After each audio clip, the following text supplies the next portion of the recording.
শোনেন, আপনাকে আমি যা যা প্রশ্ন ধরবো সবকিছু ঠিকঠাক উত্তর দিবেন। যদি উল্টাপাল্টা উত্তর দিয়েছেন তাহলে কিন্তু আমার মটকা গরম হয়ে যাবে। স্যার, আমি কি ভিতরে আসতে পারি? আরে মিয়া, আপনি তো ভিতরেই চলে এসেছেন, আবার বলছেন আসতে পারি? স্যার, আমি কি তাহলে বসবো? এই মিয়া, আপনি কি আমার সাথে ফাজলামি করছেন? আপনি বসবেন না তো কে বসবে? বসেন তাড়াতাড়ি। শোনেন, আপনাকে আমি যা যা প্রশ্ন ধরবো সবকিছু ঠিকঠাক উত্তর দিবেন। যদি উল্টাপাল্টা উত্তর দিয়েছেন তাহলে কিন্তু আমার মটকা গরম হয়ে যাবে। আর যদি মটকা গরম হয়ে যায় তাহলে কিন্তু আপনি চাকরি পাবেন না। আর একটা কথা, আমার সাথে যদি কোনো রকম ফাজলামি করেছেন তাহলে আমি আপনাকে চেয়ার থেকে টুপুস করে নিচে নামিয়ে দেবো। কথাটা মনে রাখেন। আরে স্যার, আমিও কিন্তু আপনার মতো কোনো রকম ফাজলামি করা পছন্দ করি না। আপনি নিশ্চিন্তে আমাকে প্রশ্ন ধরতে পারেন, দেখেন আমি কি করি। ঠিক আছে, আপনার প্রথম প্রশ্ন, দিন এবং রাতের মধ্যে পার্থক্য কি? স্যার, দিন আর রাতের মধ্যে পার্থক্য কোনো ব্যাপার না, আমি এখনই উত্তর দিয়ে দিছি। দিন আর রাতের মধ্যে পার্থক্য হলো, দিনের বেলায় ফকির আসে বাড়িতে ভিক্ষা করতে, আর রাতের বেলায় চোর আসে বাড়িতে চুরি করতে। এই, আপনি এটা কি উত্তর দিলেন?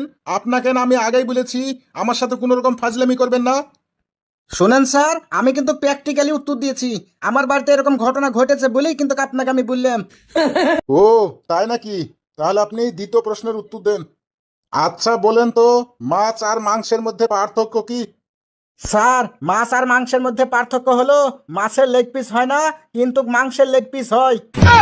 এই, আপনি এটা কি বললেন? মাছের লেগ পিস হয় না কিন্তু মাংসের লেগ পিস হয়? দুনিয়াতে কি আর কোনো উত্তর পাইলেন না? আপনি এই উত্তর দিলেন। আচ্ছা, দ্বিতীয় প্রশ্নের উত্তর দেন তো। আচ্ছা, এবার আপনি চন্দ্র আর সূর্যের মধ্যে 5টা পার্থক্য বলেন। স্যার, চন্দ্র আর সূর্যের মধ্যে পার্থক্য, আচ্ছা ঠিক আছে বলছি। প্রথম পার্থক্য হলো, সূর্য একটু লম্বা আর চন্দ্র একটু খাটো।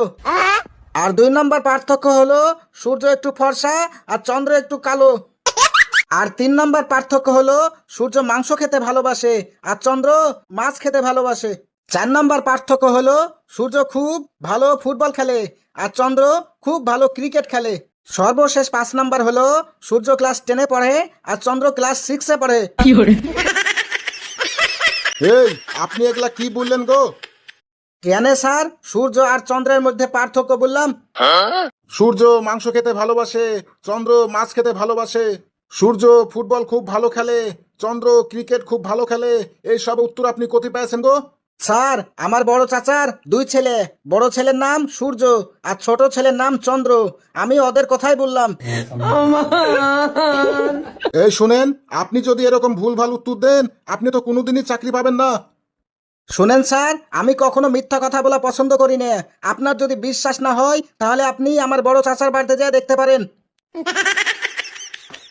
না না, আমি আর দেখতে যাব না। জীবনে তো পড়াশোনা করেননি, অটো পাস করে ডিগ্রি অর্জন করেছেন। শুনেন, এটাই আপনার শেষ প্রশ্ন। এটা যদি সঠিক উত্তর দিতে পারেন তাহলে আপনার চাকরি পাকা। আচ্ছা বলেন তো, শহরের লোক আর গ্রামের লোকের মধ্যে পার্থক্য কি? স্যার, শহরের লোক আর গ্রামের লোকের মধ্যে পার্থক্য, স্যার, গ্রামের লোকেরা আব্বাকে আব্বা বলে ডাকে আর মাকে মা বলে ডাকে, আর শহরের লোকেরা আব্বাকে ড্যাডি বলে ডাকে আর মাকে মাম্মি বলে ডাকে। স্যার, গ্রামের লোকেরা বাড়িতে লুঙ্গি গামছা পরে থাকে আর শহরের লোকেরা বাড়িতে প্যান্ট শার্ট সালোয়ার কামিজ পরে থাকে। গ্রামের লোকেরা ভ্যানে যাতায়াত করে আর শহরের লোকেরা অটোতে যাতায়াত করে। আর গ্রামের মা বাবারা ছেলে মেয়েদের নাম রাখে গফুর, রহিম, সিদ্দিক, করিম, রহিমা, জাহানারা, খোদেজা, আমেনা। আর শহরের মা বাবারা ছেলে মেয়েদের নাম রাখে আরিয়ান, আদনান, সানিয়া, মাহিরা, মাহি। তারপরে ধরেন গ্রামের লোকেরা কুকুর বিড়াল বাড়ির বাইরে পুষে আর শহরের লোকেরা কুকুর বিড়াল বাড়ির ভিতরে পুষে, খাটের উপরে পুষে। তারপরে মনে করেন গ্রামের লোকেরা মুতা লাগলে বলে মুতা লেগেছে, হাগা লাগলে বলে হাগা লেগেছে। আর শহরের লোকেরা মুতা লাগলে বলে বাথরুম লেগেছে, হাগা লাগলে বলে ল্যাট্রিন পেয়েছে। আর গ্রামের লোকেরা বেশিরভাগ পায়খানা করার সময় হাঁটু গেড়ে বসে আর শহরের লোকেরা বেশিরভাগ পায়খানা করার সময় চেয়ারে বসে পায়খানা করে, মানে কমোটে পায়খানা করে। আপনি থামেন থামেন, আর উত্তর দেওয়া লাগবে না। আপনার শেষের উত্তরগুলা আমার খুব পছন্দ হয়েছে। আপনার চাকরি পাকা, আপনি কালকে জয়েন করবেন।